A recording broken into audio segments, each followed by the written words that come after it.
We are at the Lahar Beds of Sacovia and we're wearing shorts today, so that only means one thing, Leander.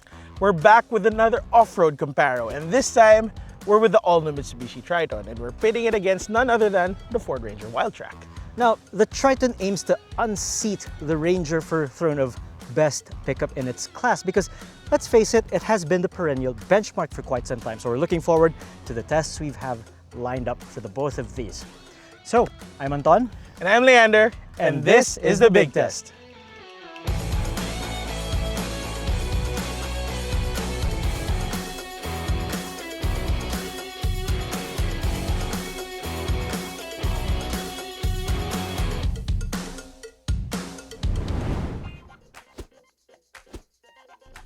Right, so stats. Here we have a 2-liter twin-turbo 4-cylinder engine, actually same as the Ranger Raptor, and it makes 210 horsepower and 500 Newton meters. I'm in the Mitsubishi Triton, and this is powered by a 2.4-liter Myvec twin-turbo diesel engine that puts out 201 horsepower and 470 Newton meters of torque.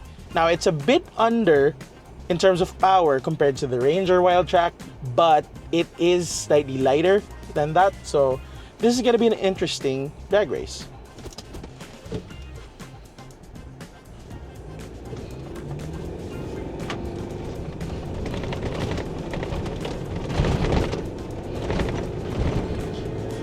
Whoa! So I am way behind. I am way behind. Okay, Anton. That wasn't much of a competition. Okay, what I noticed about this one is once the tires were kind of hooked up and the turbo was spooling already, the thing just flew off. I mean, I was expecting like pantay tayo because you have a bigger displacement and you're lighter. We'll see if the result's gonna be conclusive if we switch lanes.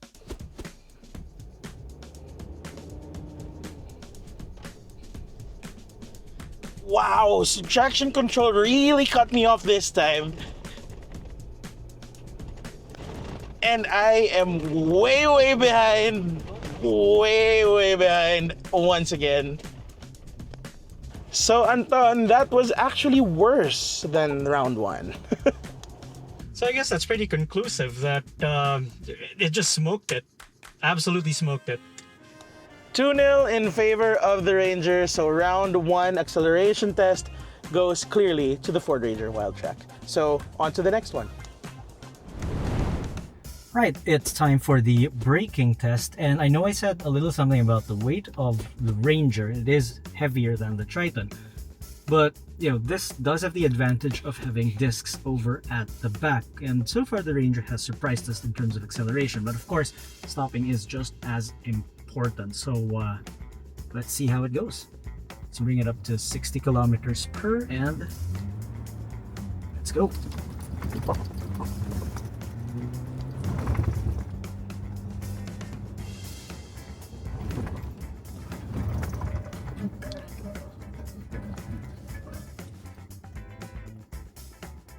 EDS didn't feel like it intruded too much, so that's actually what you want on dirt, because you want it to sort of pack up in front of you to help you stop better. So this is the line that the Ranger held. Let's see how the Triton goes.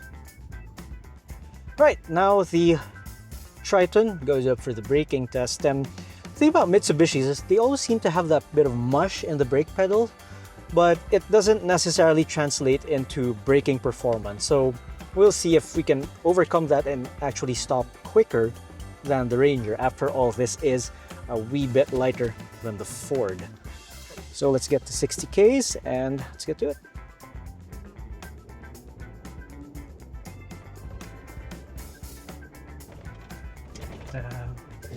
Okay, there we go.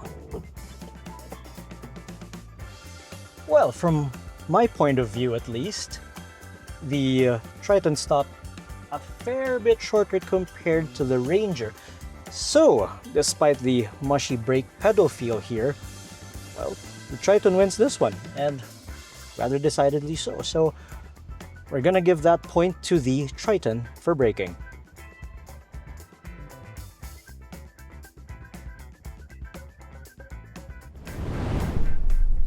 right, Leander, so you are in the back seat of the Triton, and let's be honest here, nobody really wants to sit in the back of a pickup truck. I mean, they're more comfortable now, but Yeah. doesn't necessarily mean they're great back there. So tell me your impressions at least.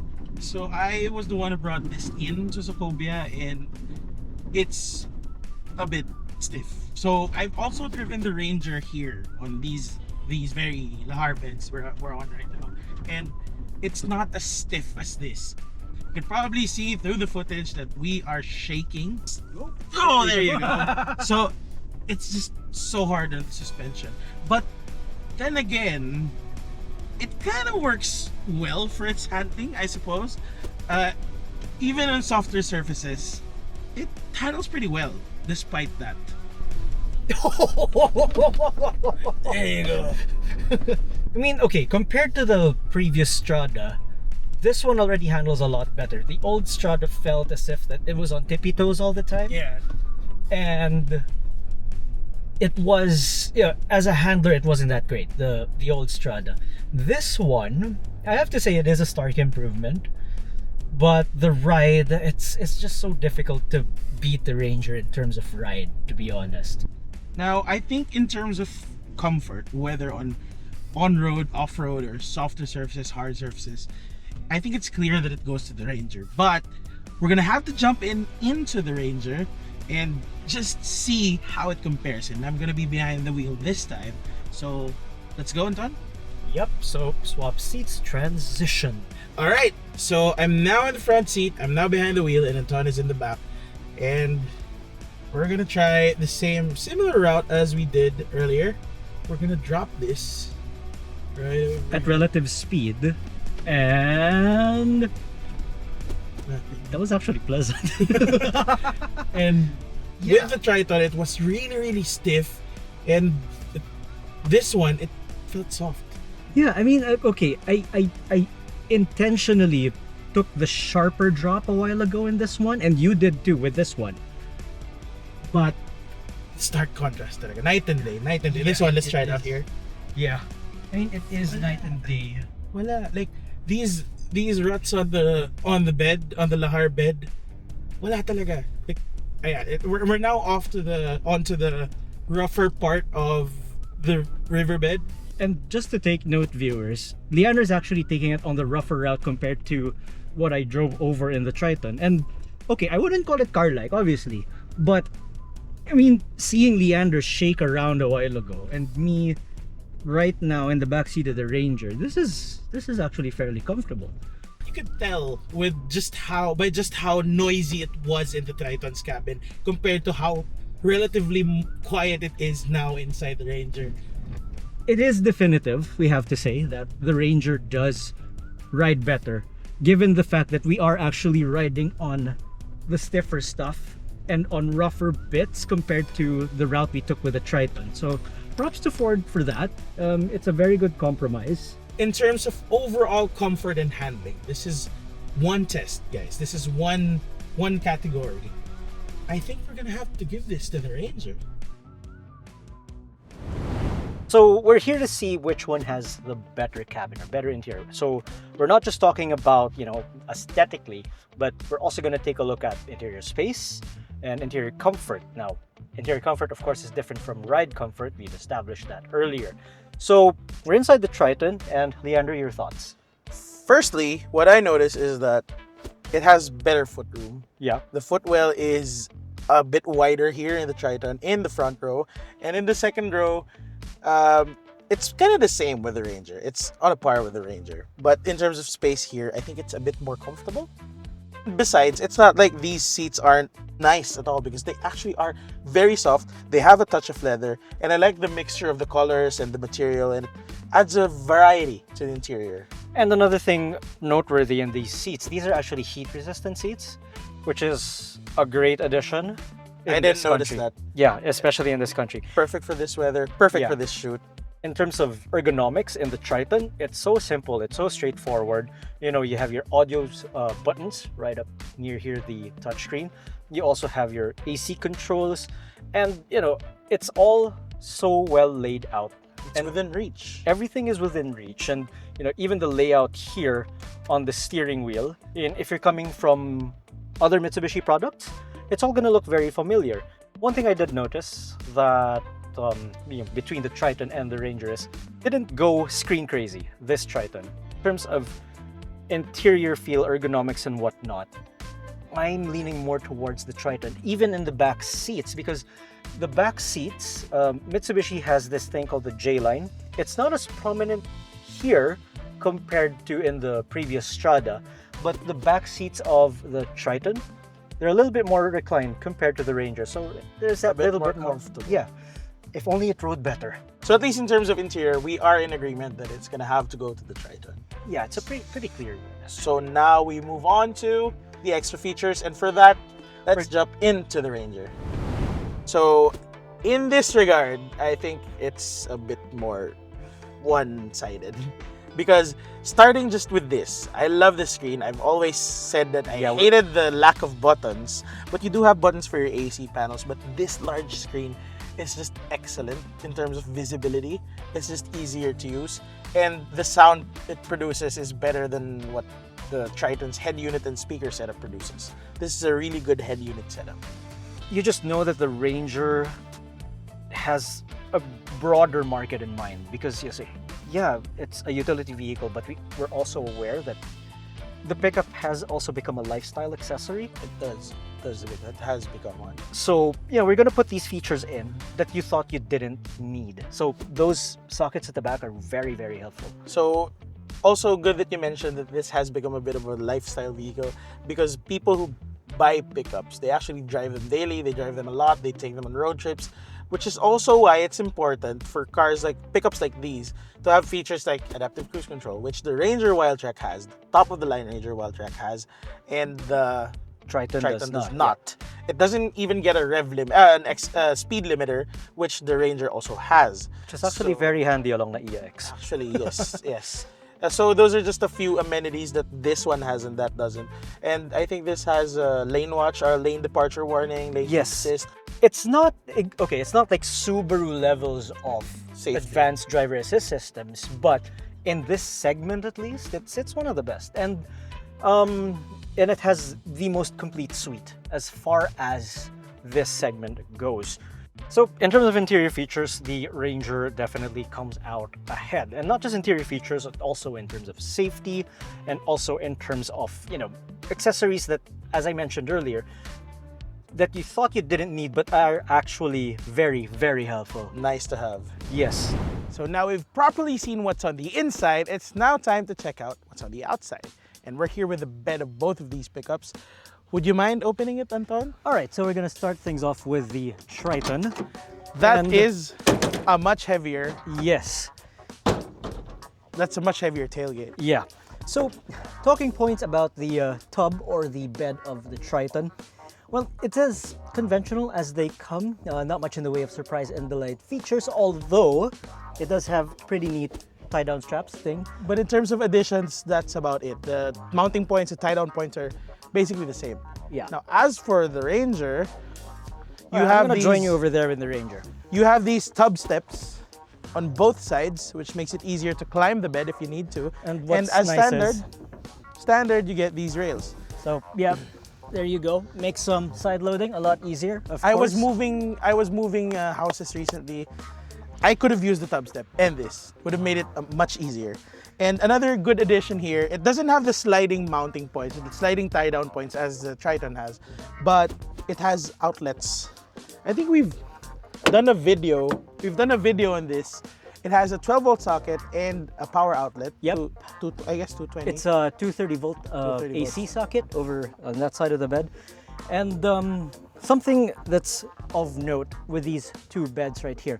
Now, overall, in terms of volume and in terms of size, the Ranger is still much bigger compared to the Triton. Now, the Triton, compared to the Strada, on the other hand, well, this is a bigger bed than before. It's about on par with the Hilux, and it is bigger than the Navara and about the same as the D-Max. So the bed has grown in the Triton, but it's still not quite as big as the one in the Ranger. And in terms of payload capacity, this has slightly more. Yeah, it's about 1,100 kilograms for this one, and it's a little under a ton, or exactly a ton, for the Triton. So that's another thing to consider, not just if you're carrying loads at the back here, because again, pickups have become, you know, lifestyle vehicles. So let's say you're overlanding or you're camping and you want to put stuff in the bed, that's another thing to consider. Which rig are you going to use as your base? The one with more payload, or, you know, the one with more sockets and etc. This has both of those. And honestly, just the lighter tailgate alone is enough for me to give this a win. So in terms of the bed, clearly the Ranger wins. Yep. Now for the final test, it is the value proposition of these pickups. Now, the Ford Ranger Wildtrak 4x4 retails at 1,940,000 pesos. What about you, Leander? The Mitsubishi Triton Athlete 4-wheel drive, this is the top of the line as well. Stickers for 1,909,000 pesos. It's 31,000 pesos more affordable, but with the Ranger Wildtrak, you get so much more. You get a lot of extra features. You have advanced driving assist systems, more power, better performance, bigger bed, very important, more accessories, more features and whatnot. And it's also worth discussing fuel economy, of course. So as soon as we got on NLEX earlier, we reset the trip meters and checked the fuel economy once we got here. So if I'm not mistaken, you got 13.4 kilometers per liter? Yes, I got 13. And in the Triton, we got 12 kilometers per liter. So in terms of overall value for money, I guess we're, again, in agreement. It is the Ranger, and that's despite being more expensive. And of course, the moment you've been waiting for, of course, is the verdict. But this time around, we're going to do things a little bit differently, and you're going to see this new method in our succeeding big test. So Leander, take it away. So we've implemented a new scoring system similar to what they do in boxing. If one car is better than the other, that car gets 10 and the other gets 9. But if it's a clear victory in that category, similar to a knockdown in boxing, then it's going to be a 10-8. So we're going to follow that scoring system moving forward for all our big tests. So there you go. Now let's begin the tally. Test 1, acceleration. Oh, very clear winner here. So it was a knockdown in favor of the Ranger. Yep. Just too far off. 10 points for the Ranger, 8 points for the Triton. And now for the braking test. You did the braking test. Okay, so the Triton had a mushy feel, but the distance doesn't lie. It was still a car length difference, and that's a huge deal, especially in an emergency situation. So it is 10 points for the Triton and 8 points for the Ranger. So far it is a tie. Now up next is ride and handling.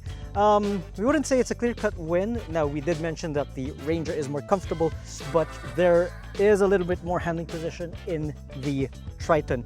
But we weighed it all up and we gave it in favor of the Ranger. So it is 10 points for the Ranger and 9 for the Mitsubishi. Now, in terms of interior, it wasn't a clear-cut victory, but we did give it to the Triton because it has better space, better ergonomics. In terms of material, they were a bit even, so it's going to be a 10-9 for this round. 10 points to the Triton, 9 points for the Ranger. Now, next up is extra features. Yeah, so with extra features, the order is switched in this case, so it is 10 points for the Ranger. It just offered a little bit more toys and tech inside compared to the Triton, so it is 10-9 in favor of the Ranger. As for the bed, we gave the Ranger the win because it just had a few more added features that just made life a bit more easier with it. So, and more importantly, the bed is bigger and of course more payload capacity. So 10 points to the Ranger, 9 points to the Triton. And lastly, value for money. So overall, the Ranger had better fuel economy. It has a lot more on offer for just 31,000 peso premium, right, in terms of price points. So 10 points to the Ranger, 9 points to the Triton for the last test. 67 to the Ranger, 64 for the Triton. So it's a close fight. This is still a very good truck, but the Ranger still prevails. I guess that's it for today. This has been Leander and Anton. And next time, hopefully, we have more pickups in the big test. And more people. More people. Until next time, see you.